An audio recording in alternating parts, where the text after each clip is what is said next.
कृपया वीडियो को like subscribe कर दें और अपने विचार कमेंट में लिख दें और मित्रों से भी साझा करें। बर्हापीडं नटवरवपुः कर्णयो कर्णिकारं भीम्रन्वास कनककपिशं वैजयन्तीं च मालाम् रन्ध्रान्वेणोदरसुधया पूरयन् गोपवृन्दैः वृन्दारण्यं सपदरमणं गीत कीर्ति। मित्रों नमस्कार। आइए हम उद्धव गीता के दूसरे अंक में प्रवेश करें। आज का विषय है राजा यदु और अवधूत दत्तात्रेय जी का संवाद। राजा यदु ने दत्तात्रेय जी से पूछा कि ब्राह्मण, आप कर्म तो करते नहीं, फिर ये निपुण बुद्धि कहाँ से मिली? किसका आश्रय लेकर परम विद्वान होने पर भी आप बालक की तरह विचरते हैं? आप समर्थ हैं, आपके श्रीमुख से अमृतमय वाणी निकल रही है, फिर भी आप उन्मत्त की तरह भ्रमण क्यों कर रहे हैं? आप मुक्त दिख रहे हैं, आप तक संसार की कोई आँच भी नहीं पहुँचती। ठीक वैसे ही जैसे दावाग्नि के बीच गजराज गंगा में खड़ा हो। हे ब्राह्मण, आप स्त्री पुत्र आदि से मुक्त सर्वदा स्व आत्मा में रमण करते हैं। आपको आत्मा में अनिर्वचनीय आनंद का अनुभव कैसे होता है? आप कृपा करके बताएं। तब दत्तात्रेय जी ने यदु को शुद्ध हृदय समझकर कहा, हे राजन, मैंने कई गुरुओं से शिक्षा ग्रहण की है। आप उन गुरुओं के नाम सुने।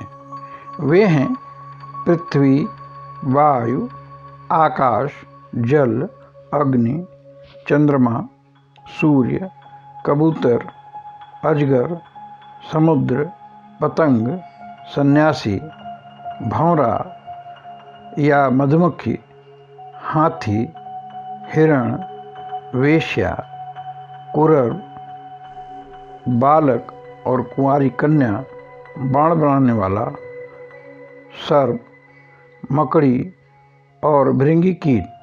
इनके अतिरिक्त 24वां मेरा ये शरीर भी मेरा गुरु है।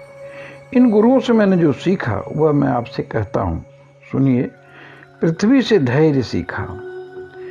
लोग पृथ्वी पर कितना अत्याचार करते हैं, पर पृथ्वी सब सह लेती है। ऐसे ही धीर साधक को धैर्यवान होना चाहिए। लोगों को क्षमा करना सीखना चाहिए। वायु से सीखा संतोष। प्राणवायु मात्र आहार पाकर संतुष्ट हो जाता है। साधक को भी संतोषी होना चाहिए। बाहर की वायु से सीखा कि वह बाहर बहुत जगहों पर जाती है पर निर्लिप्त रहती है। ऐसे ही साधक निर्लिप्त रहे। गंध को वायु को ढोना पड़ता है, फिर भी वह शुद्ध ही रहती है। ऐसे ही साधक के जीवन में दुख, सुख, हर्ष, विषाद के अवसर आएंगे, पर साधक उनसे निर्लिप्त ही रहे। अब आकाश को देखिए, वह सर्वत्र है, एक समान है। ऐसे ही परमात्मा सभी भूतों में एक समान रूप से स्थित है। वह आकाश की तरह सर्वत्र विद्यमान है। दत्तात्रेय जी ने आगे कहा कि जल से मैंने सीखा कि जैसे जल स्वच्छ, चिकना, मधुर और पवित्र करने वाला होता है, वैसे ही साधक को भी स्वभाव से शुद्ध, स्निग्ध, मधुरभाषी, लोक पावन होना चाहिए। अग्नि जैसे ज्योतिर्मय है, जैसे कोई उसे अपने तेज से दबा नहीं सकता, जैसे उसके पास संग्रह परिग्रह के लिए कोई पात्र नहीं है, सब कुछ अपने पेट में रख लेती है, और जैसे सब कुछ खा लेने पर भी विभिन्न वस्तुओं के गुणों से प्रभावित नहीं होती, वैसे ही साधक तेजस्वी हो, किसी अन्य का दोष अपने भीतर न आने दे। जैसे अग्नि कहीं प्रकट कहीं अप्रगट रहती है, वैसे ही साधक कहीं प्रकट हो और कहीं गुप्त ही रहे। तो चंद्रमा की कलाएं घटती बढ़ती हैं, पर चंद्रमा तो चंद्रमा ही है, वह न घटता है न बढ़ता है। ऐसे ही साधक भाव रखे कि जन्म से मृत्यु तक जो परिवर्तन है वह शरीर का है। आत्मा अचल और अपरिवर्तनीय है। जैसे अग्नि या दीपक क्षण क्षण उत्पन्न और नाश को प्राप्त होती हैं पर जान नहीं पड़ती, वैसे ही प्राणियों का शरीर काल के द्वारा क्षण क्षण नष्ट और उत्पन्न होता है पर अज्ञान के कारण पता नहीं चलता। सूर्य को देखिए, वह सभी के रस को खींचता है, समय पर वर्षा कर देता है। वैसे ही साधक इंद्रियों से विषयों को ग्रहण करे और समय पर उनका त्याग या दान कर दे। कभी भी इंद्रियों के विषयों में आसक्त न हो। जैसे विभिन्न पात्रों में रखे जल में कई सूर्य दिखाई पड़ते हैं पर मूलतः वे एक ही हैं, वैसे ही विभिन्न शरीरों में स्थित आत्मा मूलतः एक ही है, भिन्न भिन्न नहीं है। कबूतर से मैंने सीखा कि कहीं भी कभी भी ज़्यादा आसक्ति न करे। किसी जंगल में एक कबूतर रहता था। उसकी पत्नी और छोटे छोटे बच्चे थे। वह उनसे बहुत प्रेम करता था। एक दिन सारे बच्चे और कबूतरी बहेलिए की जाल में फंस गए। जब कबूतर आया तो उनको फंसा देख स्वयं भी कूदकर जाल में जा फंसा और बहेलिए ने सबको मारकर पकाया और खा गया। अगर कबूतर कम आसक्त होता तो बच्चों और कबूतरी के बचाने के लिए प्रयास करता, पर आसक्त के कारण असमय सभी मारे गए। साधक कुछ नासक्त रहकर अपनी और अपने साथियों की मुक्ति का उपाय करना चाहिए। दत्तात्रेय जी आगे कहते हैं, सुखमैन्द्रियकम राजन स्वर्गे नरक एव च। अर्थात हे राजन, व्यक्ति कहीं भी रहे, स्वर्ग में रहे, नरक में रहे, किसी योनि में रहे, उसे इंद्रिय सुख मिलता ही है। इसके लिए वह प्रयत्न न करे। जो मिले उसे खा ले, भोजन न मिले तो प्रारब्ध समझ कोई चेष्टा न करे। ऐसा मैंने अजगर से सीखा। अजगर से संतोष की शिक्षा ली।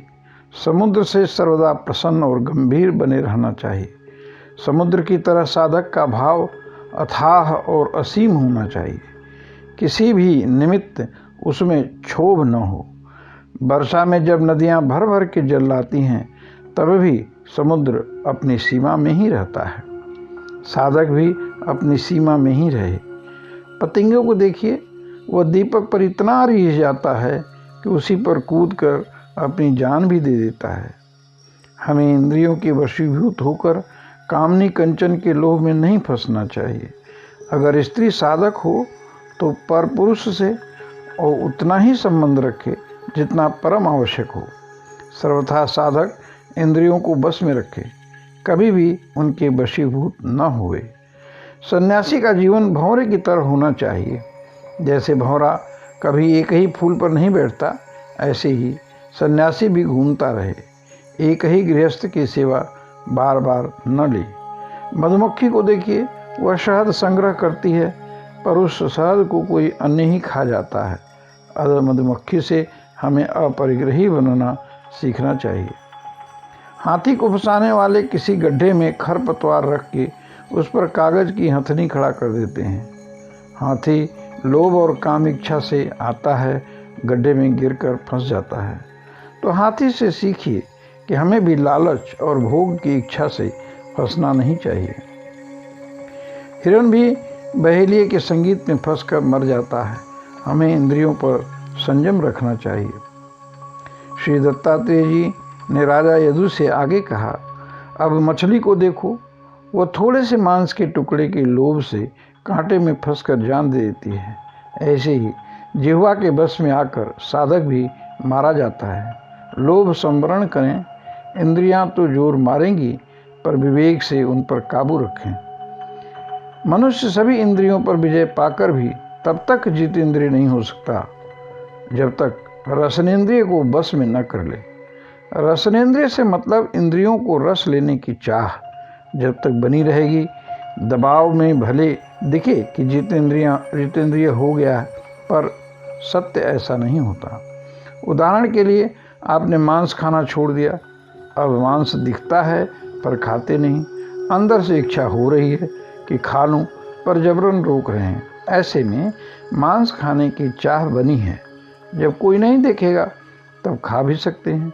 तो ये दंभ हुआ, इंद्रिय का जीतना तो नहीं। दूसरा उदाहरण लेते हैं। हमने पक्का कर लिया कि ब्रह्मचारी रहेंगे। अब किसी भी स्त्री से तो दूर रहते हैं, पर वृत्ति बनी है तो च्युत हो सकते हैं। आवश्यकता जबरदस्ती की नहीं है। स्वाभाविक हो कि हम इंद्रियों के बस में नहीं हैं, तभी पतन से बचा जा सकता है। गीता में भगवान कहते हैं, रस लेने की वृत्ति खत्म नहीं हुई तो एक ही इंद्रिय व्यक्ति को ऐसे हरण कर लेगी जैसे नाव को आंधी हर लेती है। तो गिरने से बचना है तो देखें कि फला इंद्रिय की रसवृत्ति गई कि नहीं। इसे अवलोकन करते रहें। आपकी कमी भला आपसे बेहतर कौन जान सकता है। पिंगला यानी वेश्या को देखो, वह ग्राहक की तलाश में लगी रहती है। सारी रात सो नहीं पाती, चैन खत्म हो गया। आशा ही सारे दुखों की जड़ है। एक दिन सारे ग्राहकों की आशा छोड़ पिंगला अपने बिस्तर पर गई तो गहरी नींद में सोई। हमें भी अपने स्वजनों से आशा लगी रहती है। जब वो पूरी नहीं होती हम दुखी हो जाते हैं। सभी से कोई उम्मीद न करें। उम्मीद ही करनी है तो परमात्मा से करें। बेटे से बेटी से आशा किया कि हमारी वृद्धावस्था में हमारी देखभाल करेंगे, पर हुआ उल्टा। वे अपने काम धंधे में लग गए और आपको वृद्ध आश्रम भेज दिया। आप दुखी हो गए क्योंकि आशा पूरी नहीं हुई। पिंगला की तरह आशा तृष्णा छोड़ दें तो सुखी हो जाएंगे। हे राजन, जो हमें प्रिय है उन वस्तुओं का संग्रह करने से दुख ही मिलता है। क्रूर पक्षी को देखिए, उसे कहीं से मांस का टुकड़ा मिल गया तो वह उसे लेकर निकली तो उसके पीछे तमाम पक्षी लग गए, उसके जान के दुश्मन हो गए। जब उसने उस टुकड़े को त्याग दिया तभी जाके शांति मिली। अत्यधिक संग्रह भी दुख का ही कारण बनता है। बालक को देखिए, उसे मान अपमान की कोई चिंता नहीं होती, उसे घर की कोई चिंता नहीं। यह शिक्षा हमें बालक से मिलती है। व्यक्ति मान अपमान की ज़्यादा अपेक्षा न करे तो वह सुखी रह सकता है। अभी तक आपने बालक से क्या शिक्षा ली, पढ़े। अब आगे कन्या से सीखा कि कन्या की चूड़ी की तरह अकेले ही विचरना चाहिए। इसकी भी एक कथा है। एक कुंवारी कन्या थी। उसकी शादी के लिए कई लोग उसके घर आए। उनके भोजन के लिए वो घर में धान कूटने लगी। अब उसके हाथ में जो चूड़ियाँ थीं वे बजने लगीं। इसे निंदित समझ वो उन चूड़ियों को निकाल दिया। सिर्फ 2-2 चूड़ी हर हाथ में रहने दी, पर फिर भी आवाज़ का आना बंद नहीं हुआ। तब उसने एक एक ही रहने दी, तब जाकर आवाज़ का आना बंद हुआ। दत्तात्रेय जी कहते हैं, इस घटना से मैंने यह सीखा कि अकेले ही रहो तभी शांति रह सकती है। तब से मैं अकेले ही भ्रमण करता रहता हूँ। एक बाण बनाने वाला था, वह अपना काम में लगा हुआ था। तभी उसके सामने से एक बारात निकली, पर उसे भान तक नहीं हुआ। इससे मैंने ये सीखा कि आसन और श्वास जित होकर वैराग्य और अभ्यास के द्वारा मन को बस में कर सावधानी से अपने लक्ष्य में लग जाएं, तभी परमानंद की प्राप्ति होती है। और तब धीरे धीरे कर्म वासनाओं की धूल को बहा दिया जाता है। सत्वगुण की वृद्धि और रजोगुण और तमोगुण की समाप्ति से मन वैसे ही शांत हो जाता है जैसे बिना ईंधन के अग्नि। सांप से शिक्षा ली कि अकेले रहें, घर आदि न बनाएं, मंडली बनाकर या मठ आदि बनाकर बखेड़ा न खड़ा करें, किसी की सहायता न लें, कम बोलें। मकड़ी को देखो, वह अपने मुख से लार निकाल कर जाला बुनती है, उसी में विहार करती है। समय आने पर उसे वह निगल जाती है। ऐसे ही परमात्मा स्वयं से ही सृष्टि की रचना करते हैं। वही निमित्त कारण और उपादान कारण हैं, उनका कोई अन्य कारण नहीं। स्वयं ही स्वयं का कारण है। सृष्टि रचकर काल शक्ति के द्वारा वे इसे समाप्त भी कर देते हैं। वे ही सबके आश्रय हैं, स्वयं ही अपने आश्रय भी हैं। वे ही सभी प्रकार की सृष्टि का मूल कारण है। उसी में सारा विश्व सूत में ताने बाने की तरह ओतप्रोत है।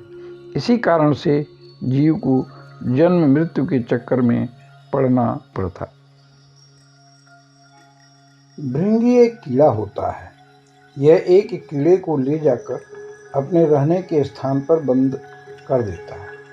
वह कीड़ा भृंगी का ध्यान करते करते भृंगी ही बन जाता है। इससे मैंने सीखा कि अगर साधक एकाग्र मन से परमात्मा के ध्यान में लग जाए तो परमात्मा सदस्य ही बन जाएगा, तद्रूप हो जाएगा।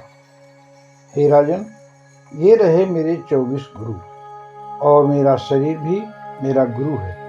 इनसे मैंने विवेक और वैराग्य सीखा है। शरीर को पकड़े रखने का फल ये है कि सुख दुख भोगते जाओ, जन्म और मरण तो इसके साथ लगा ही रहता है। यद्यपि इस शरीर से तत्वज्ञान का विचार करने में सहायता मिलती है, पर इसे मैं अपना नहीं मानता। सदा यही मानता हूँ, एक दिन या तो यह जल जाएगा या जानवर खा जाएंगे। इससे मैं इससे असंग होकर विचरता हूँ। यद्यपि यह शरीर नश्वर है, मृत्यु सदा पीछे लगी रहती है, परंतु इससे परम पुरुषार्थ को प्राप्त किया जा सकता है।